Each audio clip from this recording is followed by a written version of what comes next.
Good afternoon, we welcome you here, and today we came to Physiops. Specifically, we visited Zuzka Wildmannová here. Hello, Susie. Hello. So Zuzka is engaged in canine physiotherapy. She will tell us everything Zuzka does and how she does it. And besides physiotherapy, she is also involved in a very interesting project, which is actually first aid for dogs. Susie, could you briefly tell us what all you do? I do quite a lot of things. My main activity is manual therapy for animals and people, but mainly for animals, dogs, and horses. And I most often use the Dorn Method and fascial therapy, as well as osteodynamics. Recently, I also started incorporating leeches with good results. So now I also use leeches on dogs and horses. That sounds very interesting. And if we go back to the First Aid for Dogs project, what exactly is this project about? If I understood correctly, you have a series of courses that you organize in different cities and offer them to the public. What can the public learn if they attend such courses? That's right. I have been involved from the very beginning. It started many years ago, but the seminars have been running officially for 5 years. And here's Aji, my almost 16-year-old dog. She was actually the final straw that made me move from just having the idea to actually starting these seminars. There was a moment when she was choking so badly that she almost suffocated, and only because I knew how to help a dog expel a foreign object from its airways did she not suffocate. And from that idea, it was only a few months and days before the first seminar actually started. I found out that people don't know first aid at all, not for humans and not for animals either. And basically, because I started doing these seminars, it actually pushed me onto a completely different path. And today, I'm a human paramedic. Wow, I'm really amazed at everything you do and the scope of your work. So now I'd like to ask you a bit about physiotherapy, Susie. I'm a dog owner, so what kind of dog can I actually bring in for physiotherapy? Or what do you recommend? When do you actually recommend that owners come to see you to visit you? With any dog, if I can specify that a bit more closely. Every animal, whether it's a dog or a horse, deserves to have its body treated for several reasons. Nowadays, there is a lot of sporting activity among owners with their dogs, and there's a lot of pressure on the animal's body. In the past, agility was more of a hobby thing for dogs, but today it's really about serious athletic performances and many other disciplines. And of course, that has an impact on the body. Just like anyone who has excelled in a certain discipline knows how much it destroys the body. So that's one reason. Another thing is the popularity of breeding animals. Unfortunately, we Czechs are a powerhouse in this area. So these animals are seriously ill from puppyhood.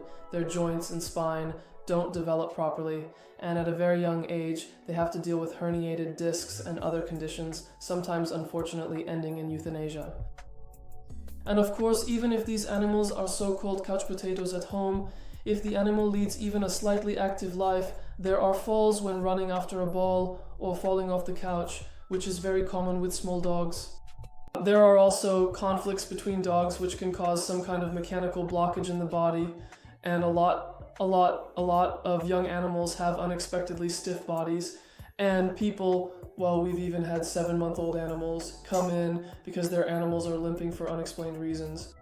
The veterinarian ruled out all possible diseases, and it's just because the dog, for example, really got into something somewhere, and during play with puppies or other dogs, they can end up getting blocked like this. If it's dealt with in time and you don't just leave it thinking it will go away on its own, then that's fine. Otherwise, it will stiffen up nicely, and later on it can cause quite a lot of trouble. If these things are addressed preventively, it can be managed so that the animal, just like my almost 16-year-old dog, yes you, can move around without any major problems, because since he was 8 years old, he has been receiving preventive care in the form of manual techniques. It really makes a big difference. So actually, even seniors, that's also a big topic in my opinion. Seniors are a huge chapter as well, and people often tell me they have an old horse, a sick dog, an old one, that they're just old and it's not worth it. But that's not true at all. It's not like that. The older and more worn out the animal is, unless it's an oncological issue or similar conditions where treatment isn't possible or shouldn't be done, on the contrary, it's actually necessary to help these animals by relaxing their bodies, so the tissues loosen up, the lymph starts flowing, and then people are amazed, like, wow. The animal has mastered itself, it's like it became 5 years younger. How is that even possible? I often encounter this in practice, especially in our cannabis counseling center, where people call me about their sick dogs, and quite often I come across this, for example, with epilepsy. And I usually advise these people, hey, try going for some manual therapy as well. Do you also have experience with this, that dogs can really have some kind of blockage, for example, in the neck or near the head, which can even trigger epileptic seizures? It's a bit more complicated when it comes to epileptic seizures. The diagnosis is very complicated, and in general, here, every seizure is immediately labeled as epilepsy, which is actually a misnomer because seizures can easily be caused by things like the dog having diabetes, liver disease, or heart disease, and then those convulsive states occur. But one of the causes is, of course, epilepsy, which can be congenital or acquired after an injury. And in people, the diagnosis is also complicated, but it's simpler than it is in animals. Nevertheless, people often call me about this because an article appeared somewhere saying that Dormovka and epilepsy, that it works. You can't generalize and say that it works, but at the same time, you can't say that it doesn't work. I've had quite a few dogs here. Really, people come in and I require that the dog be examined, I really want those reports, that they've had blood work done, that everything that can be ruled out has been ruled out, everything that can be addressed has been addressed. Only then, when it's determined that the dog has some kind of non-specific seizure episodes and is put on anti-epileptics, I say, okay, come in and we'll try to do something with the dog manually here. And then I tell them, look, it won't hurt, it might help, it might not. Sometimes it happens that the condition remains unchanged. Sometimes it happens that the frequency of the seizures actually decreases. I remember one little bulldog, again from a puppy mill, who had seizures. Even the vet was very cooperative and had no objections to working together, saying, yes, let the dog come in. And of course, she was also getting hemp drops, so in some way we managed to stabilize her condition. For about half a year, we were really happy that the seizures were almost completely minimal. And then it started to get dramatically worse. And in the end, the vet said, look, it just seems like there's some kind of brain tumor. And immediately after that, the suspicion was, well, if it's like this, then it's probably an oncological process in the brain. And again, after 14 years, the dog didn't survive one of the seizures. But I think that either with the CBD or with those manual techniques, we managed to extend it by at least half a year. I think it's really a combination. We'll definitely talk about that. So, Zuzi, you actually brought that up, that combination. That's kind of my motto, the one I follow in our cannabis counseling practice. It's not just about giving some dietary supplements, or not just any. Specifically, we're talking about CBD here. They're great, they can be very effective, but often you definitely need to add something else, whether from a veterinary perspective or, for example, in terms of manual therapy. Do you see it the same way? Do you have the same opinion? I do. And I also see it from the perspective that I'm a bit alternative thanks to the fact that I work with these oils, essential CBD drops, various things, manual techniques. So people might say, oh sure, that's all woo-woo, but I'm also a healthcare professional, so I see the other side of it too, that medicine together with manual techniques, if you want to call it woo-woo, I just can't call it that. However, when you thoughtfully combine these various elements and diligently apply common sense from both perspectives, it truly has absolutely remarkable and profoundly fantastic effects. I'm not the kind of alternative person who condemns medicine. Without medicine, we'd be in a completely different, much worse place than we are now. But again, medicine also has its limits, and the combination of both is absolutely fantastic. So yes, I also tell people, when they come to me with a limping or sick dog, many times I send them off and tell them to go to the vet, because there's really not much I can do for them here. And if a dog came here with kidney failure or things like that, honestly, I'd just say, look, there's the door, go straight to the vet, not to me. So when these animals have some kind of problem, whether it's limping or some internal disease that someone might want to address with fascial treatment, actually of the internal organs, a lot can be done, but we need to have some kind of statement from the vet. Of course, I often run into the fact that not everyone is completely open to it. I actually have quite a few vets around me. I'm really grateful that they're willing to work with me, and many times we come to the conclusion that, look, it can't be done because it turns out, for example, that the dog has back pain because it has a tumor on its kidney. I've encountered that here myself. Instead of therapy, there was euthanasia. Unfortunately, yes, but it doesn't work that way. Like, people come here and think, sure, come on in, we'll treat everything. And don't go to the vet, they're idiots.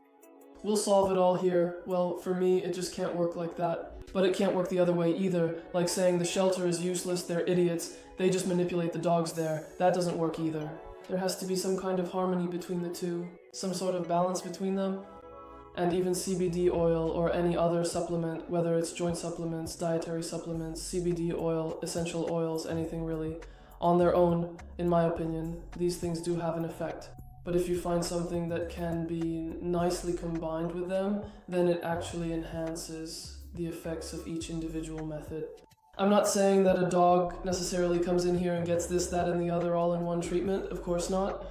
But finding some way like, hey, this would be good, that would be good, let's try to connect them together in a way that makes sense. And right here you actually have, in the salon, or, well, not a salon, but here in your rehabilitation room. I didn't mean it like that, you're not a hairdresser or anything. Careful, Zuzka is a specialist.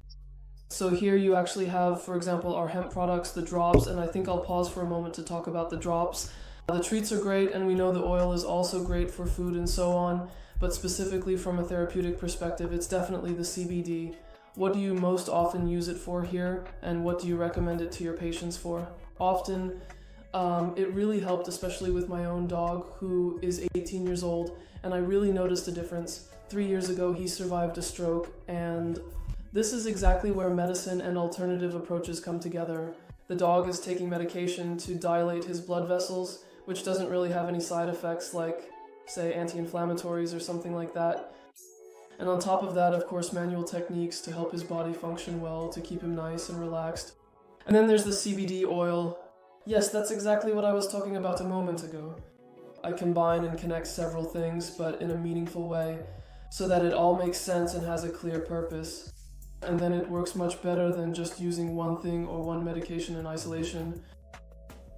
I give it to my other dogs as well. I often encounter cases of dysplasia where the dogs not only have joint pain, but also pain in their legs, backs, and basically their whole bodies. So for those kinds of pain episodes, when the animals are, as they say, in need of a little pick-me-up, when the dog is 12 or 13 years old and is no longer cheerful, and even though in the end nothing is really wrong with him, he just seems a bit worn out, it's about bringing back their zest for life. And people ask me if their pet is going to get high. Of course they won't get high. CBD of course has different effects, but people notice that their animal is. Then after a month they come back for another treatment and say, hey, he's perked up, he's better. What has worked really well for me is for yeast infections and allergies. Yeah, we also dealt with a Staffordshire mix here. His paws were completely red, but after a month, look, they were totally fine. It cleared up nicely.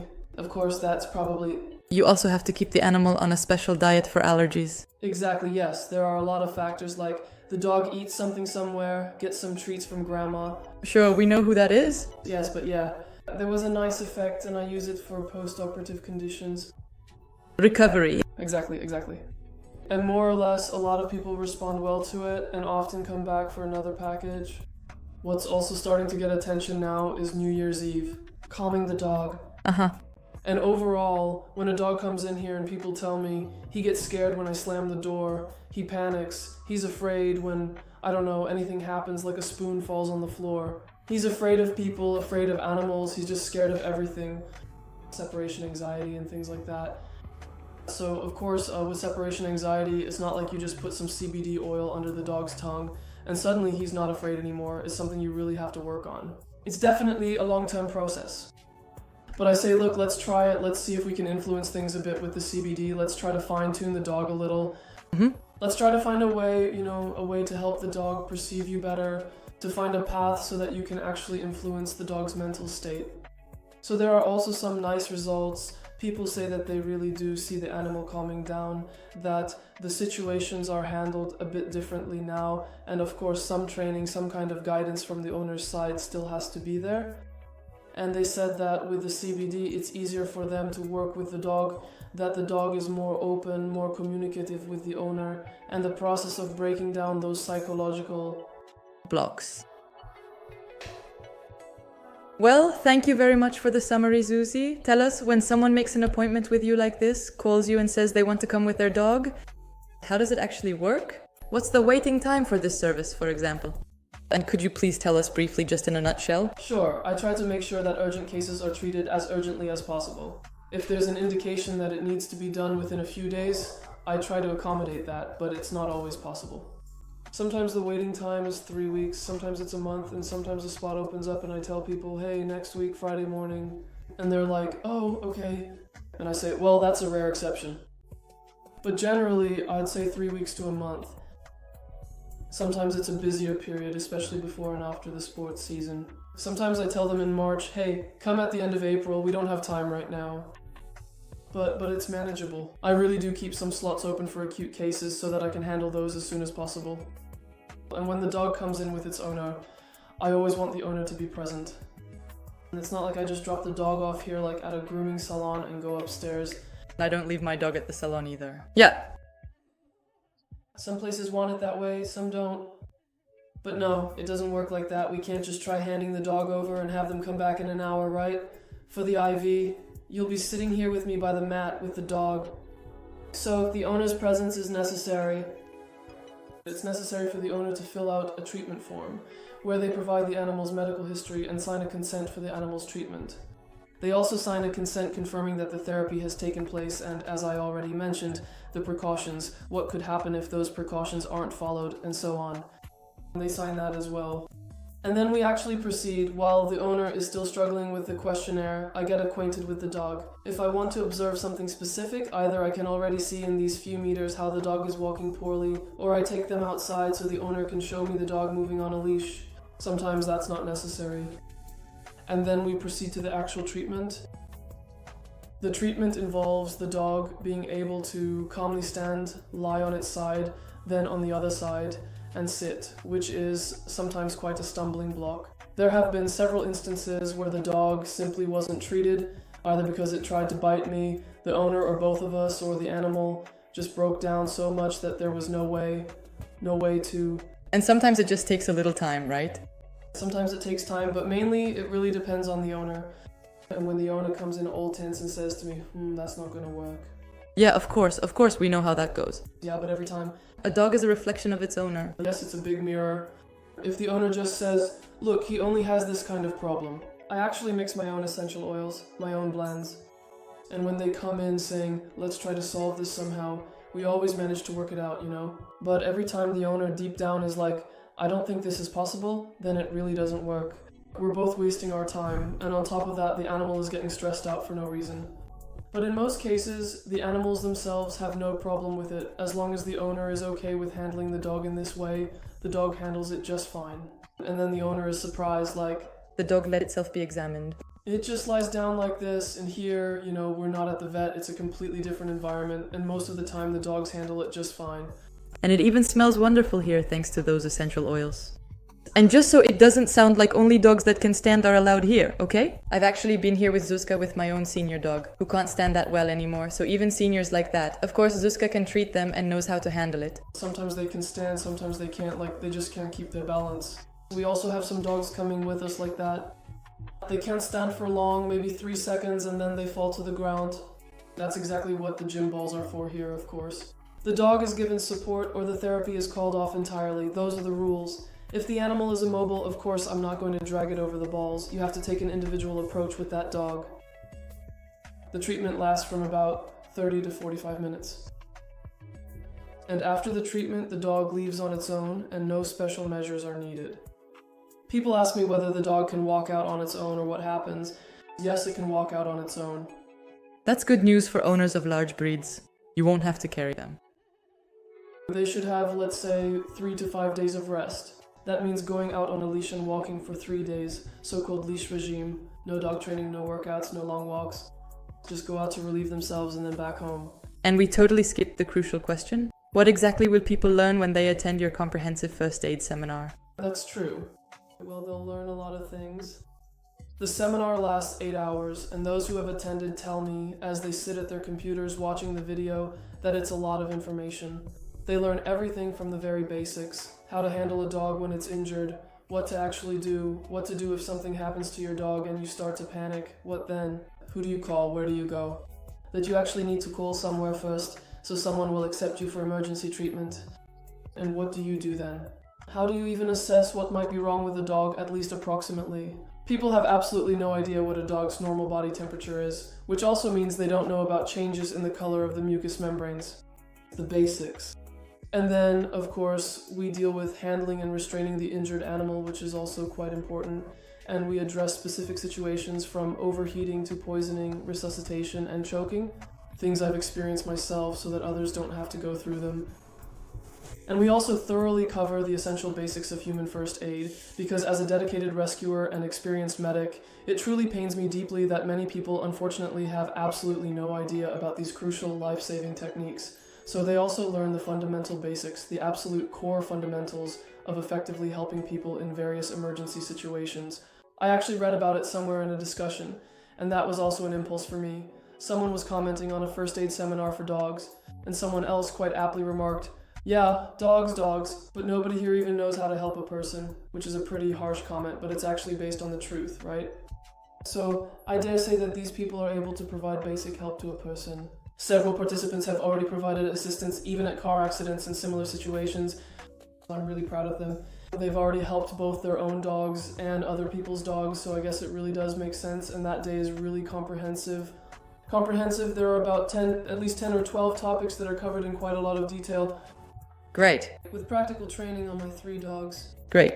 So it's a kind of practical package, even with these little doggies, so it must be a wonderful day. Right. Well, Zuzi, you really covered everything for us here. Thank you so much for that. Those who are watching are probably interested as well. Now we're going to talk specifically about you for a bit longer. Where can people find you, whether it's at first aid seminars that you organize, or where can they find you if they'd like you to come, or rather, for dogs they come to you, for horses you go to them? Yes. So could you describe it according to your area of activity? My area of activity is more or less the whole Czech Republic, which I realized with some shock when I was treating a horse in South Bohemia. But the main facility for dogs is in Ash and in Roztoky, with the primary one being in Roztoky. The one in Ash is more of a secondary branch since that's where I'm from, and in Western Bohemia there really aren't many people around. So people can find me in Roztoky and Ash, and for horses, I travel to Prague, Central Bohemia, and Western Bohemia, although I can be persuaded to go to the Teplis area, Ústí region, and South Bohemia as well. But of course it ends up being quite expensive for me to go to Prague. Fuel prices, we all know how it is these days. Yeah. But as for the seminars have their regular locations, and those are Prague, Brno, Ostrava, Pardubice, Plzeň, and České Budějovice. And do you have, for example, a website where people can read up on all this? There is a dedicated website, the various seminars are listed there. We'll definitely add a link to it here in the video as well. And on the physiotherapy website, they'll also find the contact locations where they can visit me with their dog. They'll also find information about travel distances and everything related to the horses there. So Zuzi, where would you recommend the general public go if they can't reach you in your usual area of practice? Where should they look for their own physiotherapist? How can I tell that this person is actually worth something and already has some experience? Like you, for example? Well, it's definitely all about their professional reputation, what other people around them genuinely say and think about them, and also about their valuable experience. So people should look for some reviews, right? Yes.